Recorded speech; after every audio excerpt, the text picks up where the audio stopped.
की काय म्हणतात ते कुंडली जुळल्या नव्हत्या किंवा असं पण एक हे होतं. आणि आत्ताच तुम्ही म्हणालेत की सगळ्यात सुखी प्रीतीताई आहे, तुम्ही काय सांगाल याबद्दल? गुण जुळले नव्हते असं काहीतरी, गुण जुळवतात लग्नाच्या वेळेस. हो हो हो ते आहेच.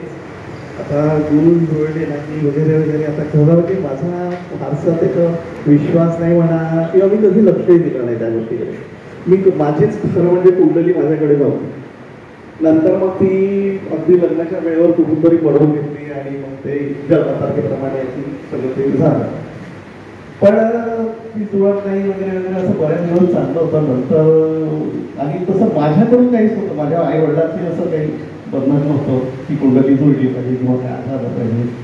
आता हिच्याकडनं थोडंफार होतं, हिच्या वडिलांकडनं म्हणजे आई वडिलांकडनं थोडीशी कुंडली जुळली पाहिजे वगैरे. पण ती मग हळूहळू जुळली. लग्नानंतर गुण जुळतात हे याचं मूर्तिमंत उदाहरण आहे. भले तिकडे नसते तरी हे, आणि सक्सेसफुली मला वाटतं 31 वर्ष, भले लग्नाला 31 वर्ष झाले असेल पण आजही ते 13 वर्ष सारखेच वाटतात. हे मला म्हणायचं होतं, त्यामागचं हे गमक असावं कदाचित. आणि प्रीतीताई विचारायचं वाटतं की रांगोळीकार म्हणून तुम्ही प्रसिद्धीस आलात आणि सृजनचं आणि रांगोळीचं आणि तुमचं एक वेगळं लेखन नातं आहे.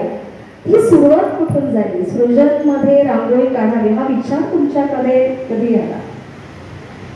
सुरुवात झाली म्हणजे आकाशवाणीने काय दिलं हा प्रोग्राम झालेला होता 22मध्ये की 21मध्ये. तेव्हा हे 2014मध्ये माझ्या आकाशवाणीला मुलाखत झालेली होती आणि त्याच्यानंतर बरेच कार्यक्रम दिले. त्याच्यामुळे त्या कार्यक्रमात हेमा माझी मैत्रीण आहे, तिने व्हिडिओ मागितला तर तो मी दिला आणि सृजनमध्ये दिला. त्याच्यामुळे त्यांना माझी ओळख झाली. मग त्याच्यानंतर माझ्या कलाकृती आल्या सृजनवर. असं सगळीकडे कार्यक्रम बंद होते पण सृजनचे कार्यक्रम तर सुरूच होते आपल्याला. तर त्या काळात मीनाक्षी वाळकेची मुलाखतीची संधी मला सृजनने दिली. सृजनमुळे मी होत गेली, पण तयार होत गेली बोलायला, स्टेज गेली मला, नाही तर घरातच होते मी. पण त्याच्यामुळे भरपूर मदत झाली. त्याच्यानंतर कलाकार फॅमिली म्हणून 2022मध्ये आमची तिघांची मुलाखत झाली.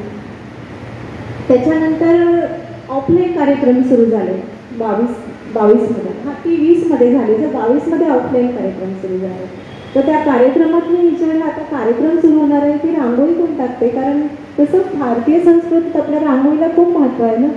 जिथे कार्यक्रम असेल तिथे रांगोळी असतेच. ती तर सजावटीसाठी नाही तर पण ती आपले एक सकारात्मक ऊर्जा मिळते त्याच्यामुळे मी विचारलं असता ती म्हणाली पूर्वी काढत होते पण आता नाही.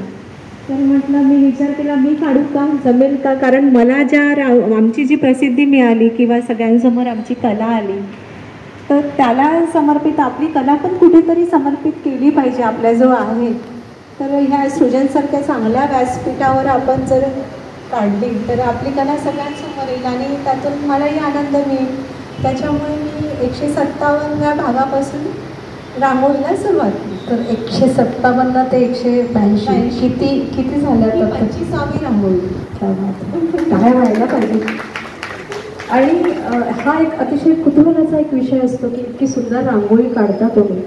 प्रोग्राम आल्यानंतर ती थॉट प्रोसेस काय असते की प्रोग्राम आहे, आता तुम्ही पोर्ट्रेट काढायला लागलात पण त्याआधी ते सिम्बॉलिक एक सुंदर हे रांगोळी असायची.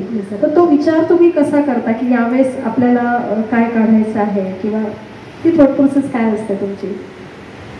सृजनचा कार्यक्रम घोषित झाला की माझं चिंतन सुरू होते की आता काय करायचं. मग माझ्या डोक्यात आलं ते सतत सुरूच असतं. मग ते केलं मी की आता हे येणार आहे यांचं असं सर्च करते, बघते यांचं काय आहे. मग एकदा ते ठरवलं मी की हे करायचं. मग स्केच करते, स्केच केल्यानंतर मग आपली सुरुवात करते त्याच्या साजेनुसार रांगोळीला आणि मग ती रांगोळी काढते वेळेवर. ही रांगोळी जेव्हा तुम्ही काढता एक जिवंतपणा असतो तुमच्या रांगोळीमध्ये आणि इतकी सुंदर रंगसंगती असते, अर्थात इतके रंग मिळत नाही. हा सुद्धा एक उत्सुकतेचा विषय आहे की इतकी रंगाची सरमिसळ आणि इतके सुंदर रंग कसे करता आणि किती वेळ लागतो तुम्हाला एका रांगोळीसाठी? या रांगोळीच्या मागे महिनाभराची वेळ असते सर्कस असते. आधी ती ठरवणं, स्केच करणं, त्याची कलर करणं. एक दिवस तर कलरमध्येच जातो, एक दिवस स्केचमध्ये जातो. स्केच एक दिवस नाही, थोडं थोडं केलं तर 8ही दिवस जाते.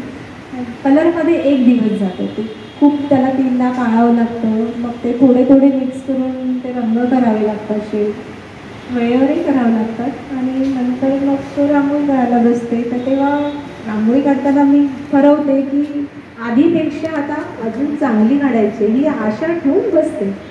आणि मग बाकी मला कुठलंच बांधणार आहे, ते फक्त मला उत्कृष्ट रांगोळी करायची मी सवयच लावून घेतली आहे म्हटलं तरी चालेल.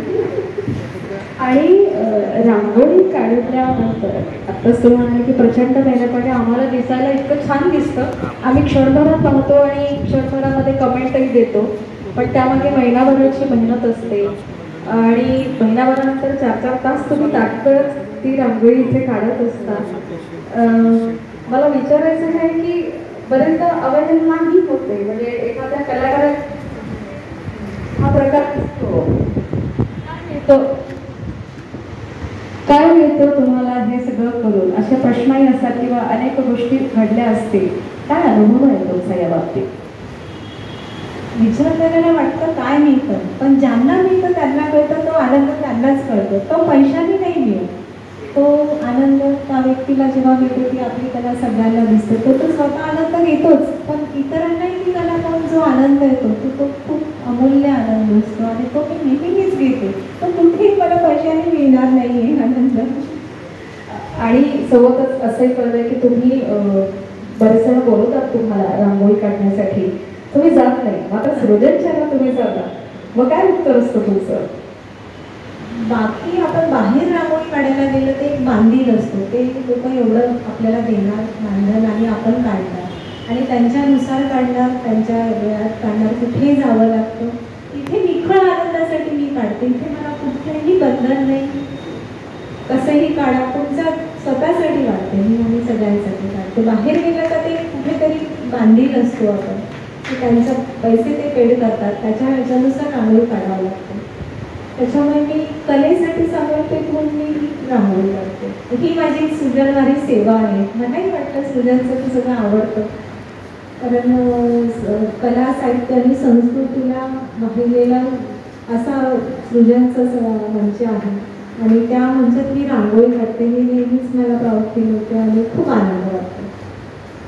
सृजन वारकऱ्यांनी जोरदार टाळ्या या उत्तरासाठी नक्कीच करावं.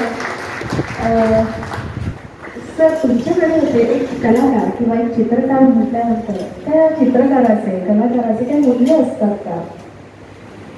म्हणजे काय असतं की एखादं चित्र आपण काढतो तर ते चित्र लोकांना आवडलं पाहिजे किंवा त्या चित्रातून लोकांना आनंद मिळाला पाहिजे. तर आनंद हा एक प्रायोरिटीचा विषय आहे, म्हणजे त्यांना नक्कीच आनंद झाला पाहिजे. आता मी जेव्हा चित्र काढतो तेव्हा एक जबाबदारी असते आपल्यावर. तर कारण आपण हे जे चित्र असतात हे सगळे काय करतो, सोशल मीडियावर आता सध्या तर असं झालं आहे की प्रत्येक गोष्ट आपण सोशल मीडियावर जातो आणि सोशल मीडियावर जेव्हा जातो तर प्रत्येकजण आपलं मत त्याबद्दल ठरवत असतात. प्रत्येकाला वाटतं त्या चित्रावर काहीतरी विचार करतात ते आणि काहीतरी ठरवतात.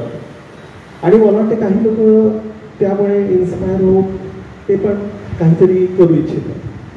तर हे असं असतं की आपली एक जबाबदारी आहे की एक थोडंसं चांगलं चित्र लोकांपर्यंत पोचायला पाहिजे असं मला वाटतं.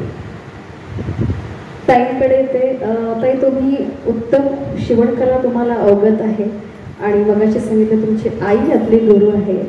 अनेक प्रशिक्षण आपण घेतलेली आहे आणि या प्रशिक्षणाचा तुम्हाला काय अनुभव आला, काय अनुभूती आहे त्याची? खूप छान छान प्रशिक्षणाचे अनुभव आहे. सगळ्यात केली मी कानलवारकडून. तिथे त्यांचं मी ऐकून होते, अर्चना ताईचं खूप छान आहे. तर आम्ही 5-6 मैत्रिणी सोबत आलो. आम्ही सगळं सामान घेतलं आणि सगळ्या मैत्रिणीला वाटत होतं तुला सगळं येतं, तर आपण असंच भेट देण्यापेक्षा तुझी कला तू त्यांना शिकव आणि तो आनंद आहे. तर मग एक दिवस ठरवलं, त्यांना विचारून आम्ही तिथे गेलो, सगळं सामान घेऊन गेलो.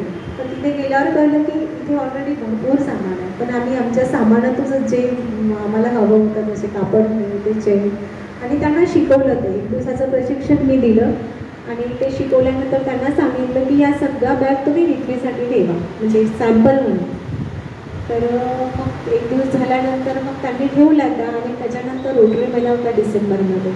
तर तिथे त्यांना त्याच्यासाठी ते हॉल मिळाला, काय म्हणतो त्याला, ते त्यांचं मिळालं आणि तिथे त्यांना ऑर्डर आला 100 बॅगचा. तर अर्चनाताईंनी सांगितलं की बघा त्याच्यासाठी आम्हाला तुम्ही ठेवलेल्या ज्या बॅग आहे त्याच्यासाठी ऑर्डर आला आहे, त्यासाठी तुम्ही 1 दिवस परत या आणि तुमच्या देखरेखीखाली साडी पाऊसचा ऑर्डर आला होता, तुम्ही शिवून तुमच्यासमोर करा. मग मी गेली परत 1 दिवस अगदी 10 ते 5 साडेपाचपर्यंत तिथे थांबली आणि त्यांना परत मी शिकवल्या त्या आणि माझ्या देखरेखीखाली शिवून घेतल्या त्यांच्याकडे. तो एक अनुभव आहे. आणि रांगोळीचं म्हणाल तर एक पुण्याला स्टुडंट आहे, तिच्या कॉलनीमध्ये नंबर आला आणि तिला खूप छान वाटत होतं की आपण शिकलो आणि माझा नंबर आला. ती मध्ये मध्ये फोन करत असते. परत एक गृहिणी आहे सुट्ट्यांमध्ये इथे आली, तर ती दुबईला असते. तर तिथे तिने इथे शिकलेली रांगोळी तिथे काढली दुबईला. हां दुबई. त्या बात आहे. हां आपल्या इंडियाचं प्रतिनिधित्व होतं आणि ती रांगोळी तिथे सिलेक्ट झाली आणि आपल्या भारताचं नाव तिचं म्हणजे इंडियाचं तिने काढलं छान. तर ते खूप प्राऊड फील करत होतं की आपल्या हां आणि तिथे गेला. असं बरेच अनुभव आहे. बॅगचे तर बरेच आहे. आता बचत गटाला तिथे दिलं तिथे त्यांना भरपूर बॅगचा ऑर्डर मिळाला. आता सगळे कापडी पिशव्यांचं सगळीकडे झालं आहे की कापडी पिशवी वापरली पाहिजे म्हणून. तर तिथे त्यांना नगर परिषदकडून कापडी बॅगचा ऑर्डर मिळाला. भरपूर ठिकाणी प्रशिक्षण झाले आणि मी एवढी बिझी असली तरी आवर्जून प्रशिक्षणाला जाते, कारण आपल्यामुळे कोणी शिकत असेल तर आपला वेळ त्यांना द्यायलाच हवा. आणि छान वाटतं आपल्याला जी कला आहे ते ती सगळ्यांना शिकवल्याने ती परत वाढते. त्यांचे अनुभव मला बघायला मिळते, ऐकायला मिळते. सर तुमचं असं काही अनुभव तुमच्या हातातून घडलेले काही विद्यार्थी जे समोर गेलेले आहेत